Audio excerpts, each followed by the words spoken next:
Greeting and welcome to the intensive success growth. मैं हूं आपका होस्ट निशांत शर्मा। आज हमारे गेस्ट है Raghav Tiwari. Raghav is a director है ऑफ सिविल कौन इंफ्रा इंजीनियरिंग कंपनी के। वेलकम राघव। थैंक यू धन्यवाद धन्यवाद ओके, आपका। तो आपने ये जर्नी कैसे स्टार्ट करी? पहले आप क्या करते थे और अब क्या करते हो? कैसे आप यहाँ तक पहुंचे, इसके बारे में कुछ बताइए। हमारी जर्नी के बारे में मैं बताना चाहूंगा। सबसे पहले आपके दर्शकों को हमारे तरफ से प्यार भरा नमस्कार। ओके। हमारी ये जर्नी जब स्टार्ट हुई, इसकी कहानी कुछ ऐसा है। जब मैंने बैचलर्स किया था, बीटेक पास आउट करने के बाद मैं एक छोटी कंपनी में जॉब करता था। छोटी कंपनी में जॉब करने के बाद अपनी जो स्किल्स थी वहां पे नहीं दिखा पाते थे। एक्चुअली वहां पे क्या होता है, जब आप काम करते हैं उन लोगों के साथ में जो टेक्निकली क्वालिफाइड नहीं होते हैं, वो सिर्फ और सिर्फ ये जानते हैं कि काम को कैसे करना है and how to earn money without getting a extra engineering mind. they don't try to insert your engineering minded, they only want to build anything in any way।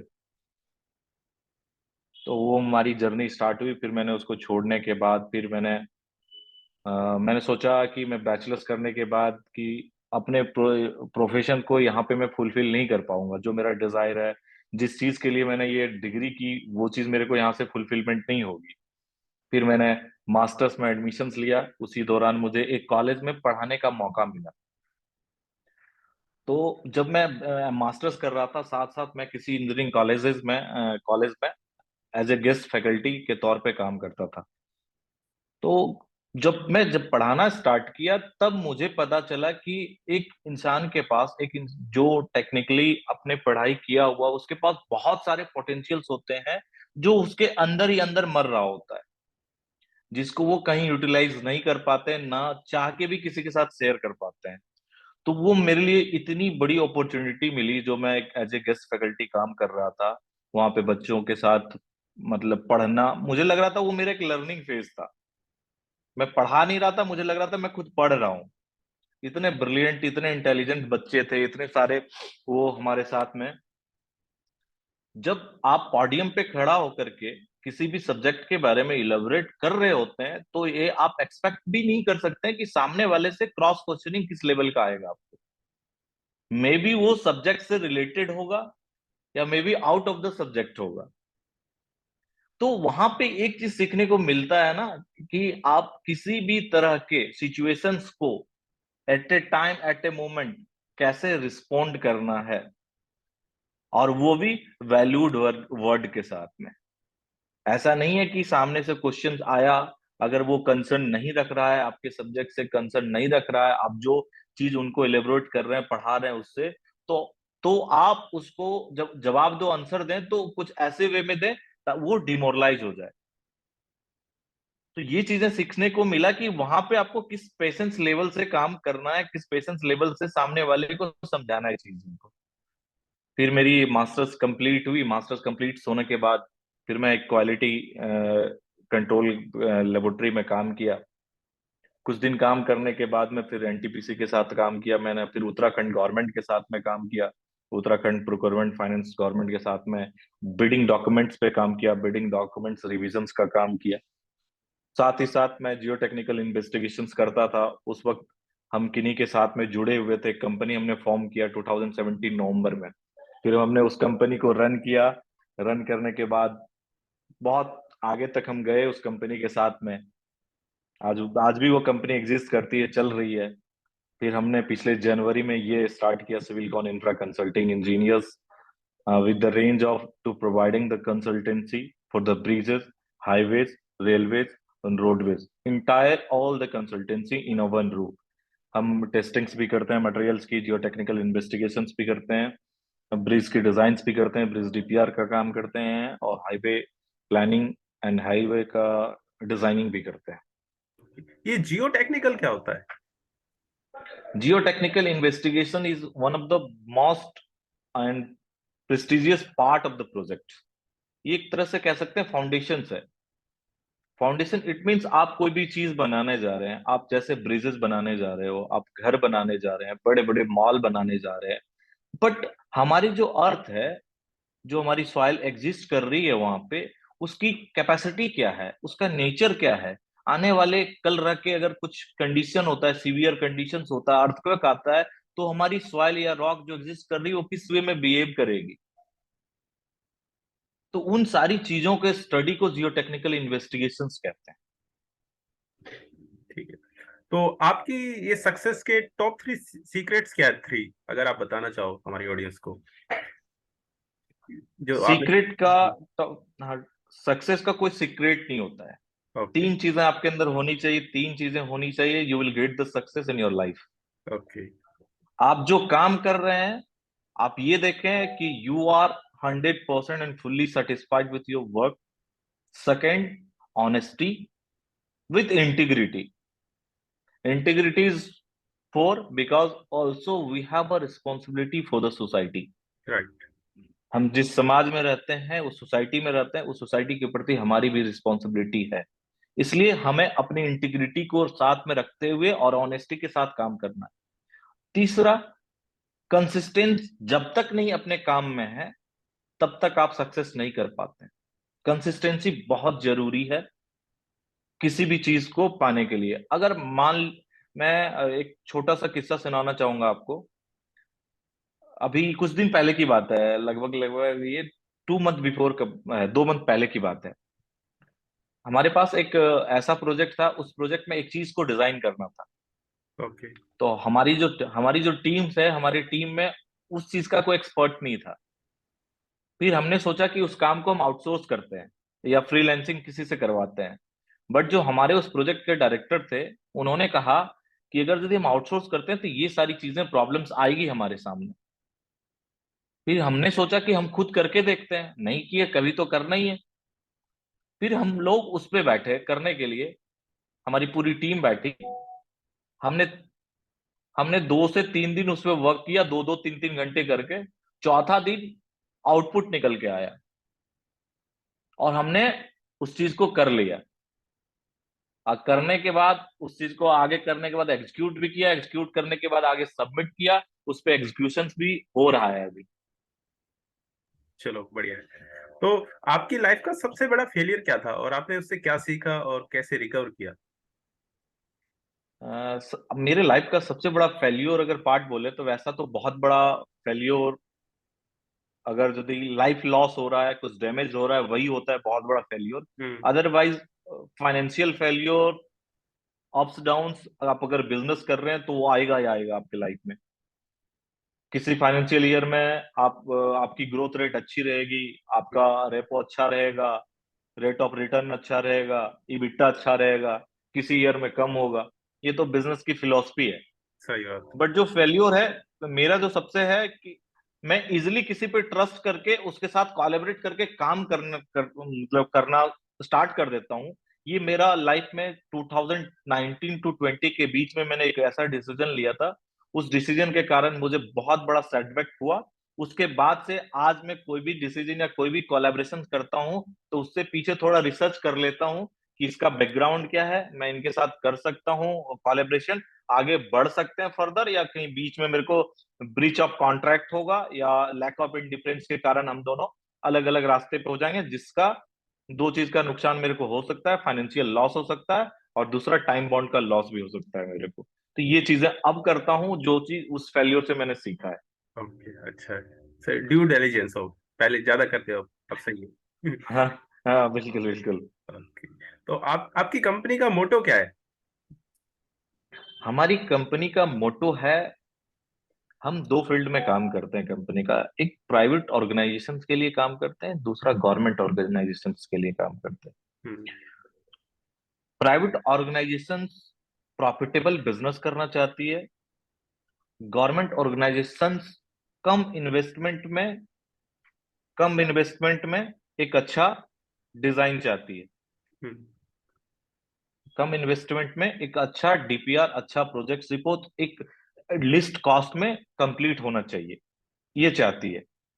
तो हमारा यही है, हमारा मिशन यही है, हमारा विजन यही है कि जिस भी कॉन्ट्रैक्टर के लिए काम करें, जिस भी क्लाइंट के लिए काम करें या गवर्नमेंट के लिए काम करें, 100% इफिशियंसी के साथ में, 100% प्रूफ के साथ में हम डिलीवर करें। क्वालिटी मस्ट है हमारा, क्वालिटी से हम कंप्रोमाइज नहीं कर सकते हैं, क्वालिटी मस्ट है। क्वालिटी है तो हम सस्टेन लॉन्ग टर्म तक करेंगे, क्वालिटी नहीं है हमारे वर्क में तो हम लॉन्ग टर्म तक सस्टेन नहीं करेंगे। That's why quality is must in our vision. Okay great. तो आपको मोटिवेट क्या करता है, सबसे बड़ा रीजन जो आप ये काम करते हो अभी, एक्सेप्ट ऑफ मनी? सबसे ज्यादा जो हम्म। सबसे ज्यादा मोटिवेशन मेरा है to gather knowledge. Okay okay good. अगर मैं सिविल बैकग्राउंड से हूँ, सिविल के लिए काम कर रहा हूँ, हाईवे के लिए काम कर रहा हूँ, ब्रिजेस के लिए काम कर रहा हूँ, तो मेरे को कभी कभी ऐसे लगता है कि जो लोग सीएस में काम कर रहे हैं वो कैसे कर रहे होंगे, उनका कोडिंग क्या होता है। तो इस टाइप से नॉलेज गैदर करना, डिफरेंट डिफरेंट बुक पढ़ना, तो ये चीजें मेरे को थोड़ा सा वो इनबिल्ट है स्टार्टिंग से ही। ओके, तो आप अपने क्लाइंट कैसे फाइंड करते हो अपने बिजनेस के लिए? क्लाइंट बिजनेस फाइंड करने के लिए, क्लाइंट के लिए दो तीन तरीके हैं। पहला पहला जो है आपका, आप किसी एक क्लाइंट के साथ में काम किए हैं, वो रेफर करके देते हैं कि इन्होंने काम किया, मेरा इतना अच्छा काम किया, या जैसा भी किया आप अच्छा करके देंगे, they will give the good comment and good reference. आप अच्छा काम करके नहीं देंगे, they will give the bad comment, bad reference. Right. हम दूसरा टेंडरिंग प्रोसेस में जाते हैं। ओके। गवर्नमेंट के प्रोजेक्ट्स के लिए टेंडर्स निकलते हैं, हम टेंडर प्रोसेस में जाते हैं। अभी हम एसोसिएशन में जाते हैं क्योंकि इंडिपेंडेंटली हम क्वालिफाई नहीं कर सकते हैं, बिकॉज हमारी कंपनी का एज अभी कम है। ओके। अब मैंने बताया ड्यू टू द ट्रस्ट के कारण फिर से मेरे को नई वे में स्टार्ट करना पड़ा है। बट अभी मैं एसोसिएशन में जाता हूँ, बहुत सारी कंपनियां उनके साथ मैं एसोसिएशन में जाता हूँ, और काफी दिनों से हूँ मैं इस इंडस्ट्री में। इसलिए काफी कंपनियों के ऑनर्स हो गए, सीईओज हो गए, जीएम हो गए, डीजीएम हो गए, सबके साथ में मेरा अपना कॉन्टेक्ट है जिसके थ्रू मेरे को काम मिलता रहता है। Okay okay great. तो आप ये 5 स्टार क्लाइंट एक्सपीरियंस कैसे देते हो, उसके लिए आप क्या काम करते हो? जैसे क्लाइंट बहुत खुश हो, 5 स्टार आपको रिव्यू दे। दो चीजें, गवर्नमेंट क्लाइंट की अलग क्राइटेरिया है, प्राइवेट क्लाइंट की अलग क्राइटेरिया है। ओके ओके, तो आप मिक्स बता दीजिए। गवर्नमेंट मिक्स मिक्स ये है, आपने कोई प्रोजेक्ट लिया, प्रोजेक्ट लेने के बाद उन दोनों के बीच में डॉक्यूमेंटेशन आप दोनों के बीच में हो गया, आपने एग्रीमेंट्स कर लिया। एग्रीमेंट में सबसे पहला उसके बाद है be a man by words. If okay. I am saying you my team will be there on 5th of January और 6th of January, it means आपकी 5th और 6th जनवरी को आपकी टीम को पहुंचना चाहिए। ओके फर्स्ट ये एक्सपीरियंस हो गया कि उनको सफर नहीं करना पड़ा, आपको बार बार चेज नहीं करना पड़ा। ओके। उसके बाद आपने वर्क को एग्जीक्यूट जो कर रहे हैं, आपके पर्सन्स जो हैं तो वेल वर्स्ड क्वालिफाइड होना चाहिए, सो दैट उनके वर्क्स जो साइट पे एग्जीक्यूट कर रहे हैं एज ए कंसल्टेंट, वो प्रॉपर वे में किया है as per the codal provision. Third चीज है, जब उसकी एनालिसिस हम कर रहे हैं, और एनालिसिस करने के बाद जब हमने डिजाइन किया, वो डिजाइन हमारी अच्छी से अच्छी डिजाइन होनी चाहिए, वैल्यूड डिजाइन होनी चाहिए, कंपैटिबल डिजाइन होनी चाहिए, हम कॉस्ट को कंट्रोल करके डिजाइन करें। ये बहुत बड़ा इश्यूज है, कॉस्ट को कंट्रोल करना। उसके बाद उनके टाइम बॉन्ड के पहले, विद इन स्टिपुलेटेड टाइम, आप उसको डिलीवर करते हैं, उनको प्रोजेक्ट डिलीवर करते हैं। ये बहुत बड़ी क्या कहते हैं रोल प्ले करती है आपको 5 स्टार रेटिंग क्लाइंट पाने के लिए। सही बात है। टाइम बहुत इंपॉर्टेंट है आज के डेट में। सही बात। Under commitment over deliver. Yes. Yes, ये कोट है ना? ओके। आप कमिटमेंट आप कर दिए, कमिटमेंट आप कुछ कुछ भी कर दिए, मैं ये कर सकता हूँ, मेरा आपका ये प्रोजेक्ट 10 करोड़ का है, मैं ऐसा डिजाइन कर दूंगा, ये प्रोजेक्ट 9 करोड़ में हो जाएगा, जो कि टोटली फॉल्स है। आप जो ओके। कर सकते हो वही कमेंट करो, कमिट करो, because you can not go beyond the codal provisions. You have to follow the codal provision, what your code saying, just you must have to follow. Okay. अगर आप कोड को follow नहीं कर रहे, code को beyond जाके कुछ भी चीज डिजाइन कर रहे हैं, it will impact on the project on later stage, not on initial stage but on later stage. Right. Okay great. तो आप अपने दिन की शुरुआत कैसे करते हो? दिन की शुरुआत एक्चुअली क्या है, अभी हम लोग बेसिकली आप कह सकते हैं कि लर्निंग फेज में है। ओके। तो लर्निंग फेज में क्या होता है, आप जितना भी लर्न कर रहे हैं, जितने भी चीजों को गैदर कर रहे हैं, वो भी आपके लिए कम पड़ता है। दैट्स वाई अभी थोड़ा काम जो हमारा है, वो लेट नाइट तक चलता है। तो थोड़ी सुबह, जो हमारी सुबह का दिनचर्या है, कि मैं आपको फॉल्स में झूठ में कह दूं कि मैं 6 बजे उठता हूँ, 6 बजे उठ के ये करता हूँ, ये मेरे अनुसार मेरे लिए फेयर नहीं होगा। नहीं, बिल्कुल सही इट बात मीन्स है। आई एम टेलिंग हाँ।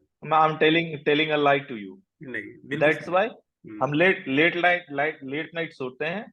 8:30 से 9:30 के बीच में उठना होता है। उठने के हम्म, बाद है सबसे पहले फ्रेश होना। फ्रेश होके नहा धो के सबसे पहला काम है ब्रेकफास्ट करना और चाय पीना। सही।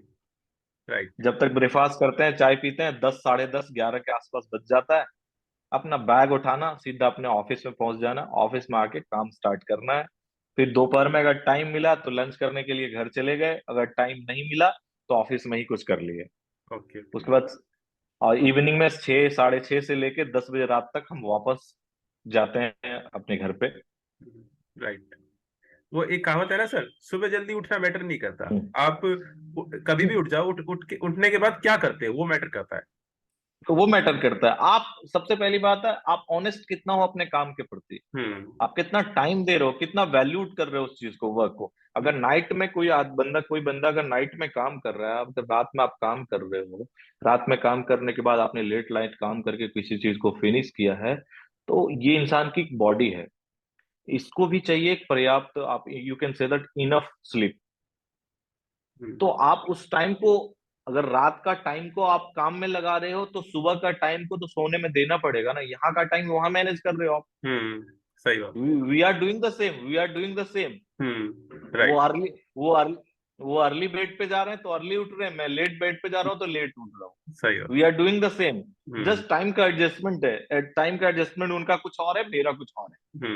Right, right. तो अभी एज भी अभी अब तो हम कर भी सकते हैं। अच्छा, सिक्सटी। बिल्कुल डेफिनेटली कर हाँ। सकते हैं। Right, right. तो how young are you right now? Right now I am 32। Okay. You are not 32 year young.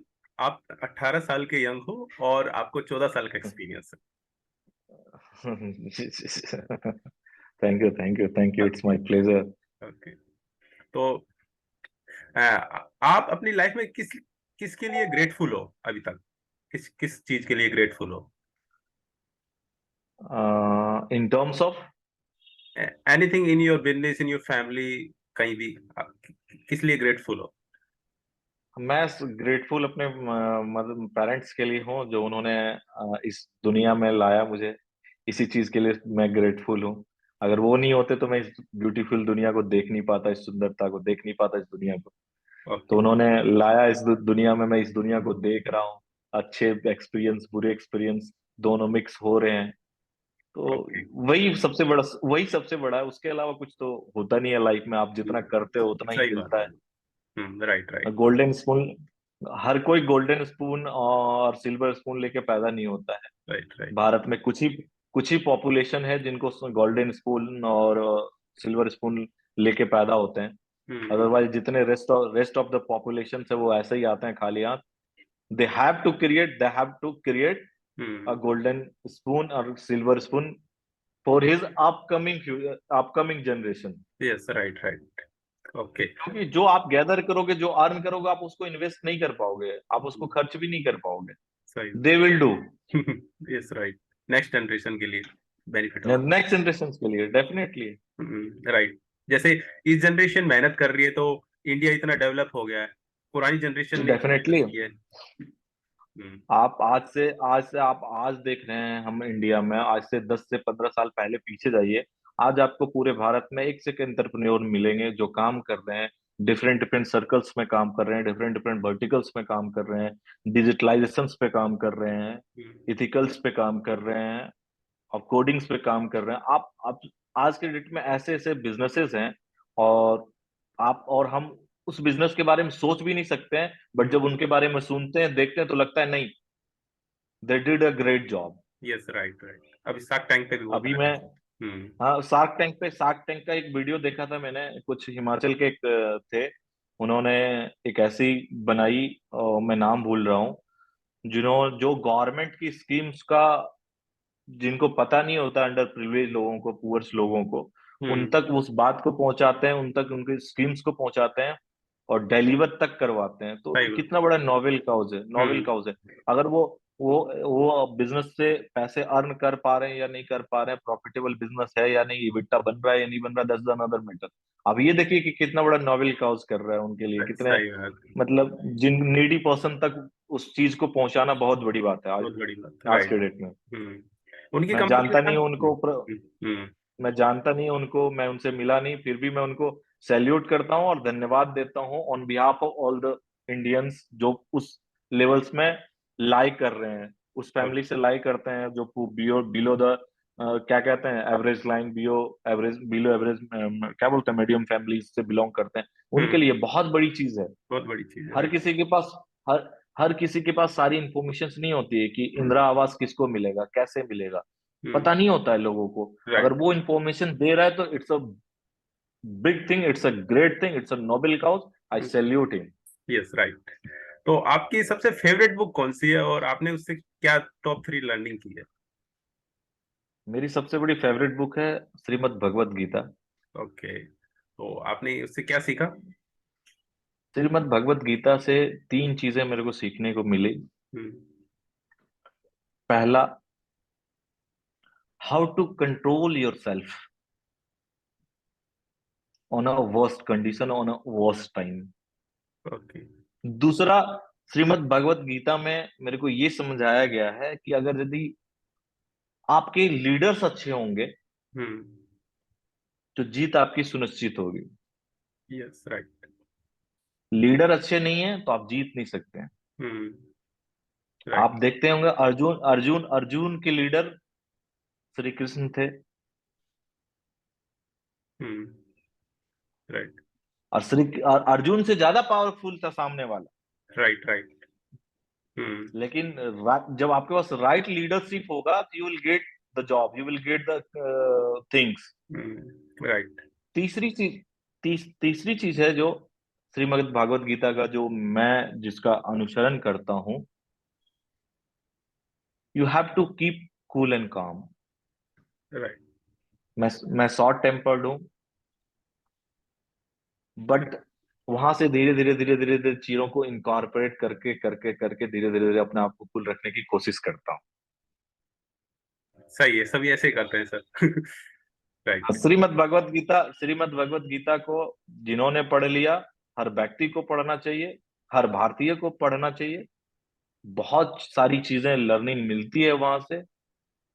अब बिजनेस कहते हैं, बिजनेस बिजनेस का सारा गुण तो श्रीमद् भगवत गीता में है। Yes, right. You are right. कैसे आप बिजनेस को सस्टेन करेंगे, कैसे सस्टेनेबिलिटी होती है। आप देख रहा हूं, मैं एक विवेक बिंद्रा जी हैं, बड़ा हम्म। बिजनेस डॉट कॉम के। हम्म। वो पूरा एक एक श्लोक निकाल के लोगों को बता रहे हैं आज के डेट में। सही है, उसी और से। ये हमें पता होना चाहिए, ये राइट। हमें पता होनी चाहिए, हर हर व्यक्ति को पता होना चाहिए। Right, right. ओके, तो अगर आप अभी कॉलेज में पढ़ रहे हो तो आप अपने आप को क्या एडवाइस दोगे? अगर मैं कॉलेज में पढ़ रहा हूँ, हाँ, और जैसे अभी आप जो हो, आपको जो नॉलेज है, तो आप अपने आप को क्या एडवाइस दोगे? अगर मैं कॉलेज में पढ़ रहा हूँ तो हाँ, इस टाइम जैसे अभी तो अभी आपकी 32 हो गई, मान लो आप अभी हाँ 18 हाँ 19 ईयर्स यंग हो, हम्म, तो आप क्या एडवाइस हम्म। दोगे जो आपने मैं गलतियां एक ही चीज हाँ। मैं एक ही चीज एडवाइस दूंगा। जो मैंने टाइम बर्बाद किया हम्म। लोगों के साथ घूमने में, वो ना करें। जो कर रहे हैं उस पे फोकस करें, उन 4 साल को फोकस करेंगे तो आने वाले 40 साल तक आप एएस करेंगे।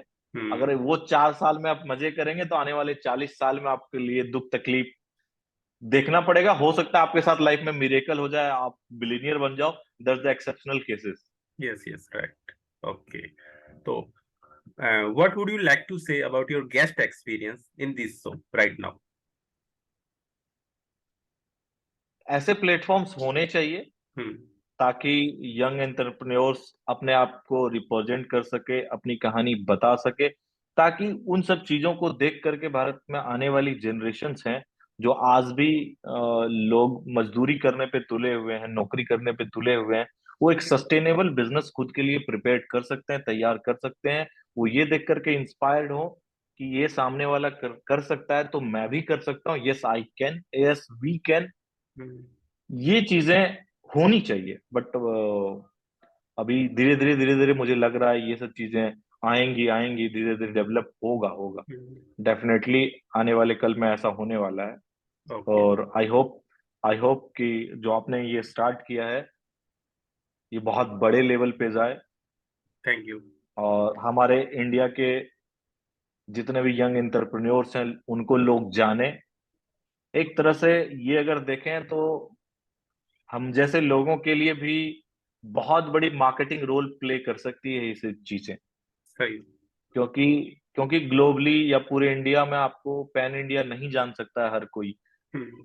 अगर कोई नागालैंड में काम कर रहा है, कोई नागपुर में काम कर रहा है, तो मैं अगर चंडीगढ़ में बैठा हूं तो मुझे नहीं जान सकता है। बट हम्म। ये सब चीजें जितना ज्यादा डिजिटलाइजेशन बढ़ता जाएगा, पीपल विल नो। यस, अगर राइट। एक बार मेरा नाम जान गया कि राघव नाम का लड़का है, ये काम करता है, कंपनी का नाम ये है, तो they can Google. Yes, right, right. Yes, right. तो अब हम पॉडकास्ट को खत्म करने वाले हैं, तो आप अपना फाइनल वर्ड क्या देना चाहोगे हमारी ऑडियंस को?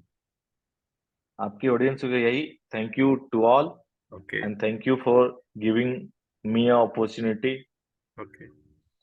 To say about my past experience. Okay. Okay, great. So thanks, Raghav, for giving your wisdom with thank you, thank you, us on the thank you, behalf of our thank you, community. We really appreciate you. Thank you. Thank you, thank you, thank you.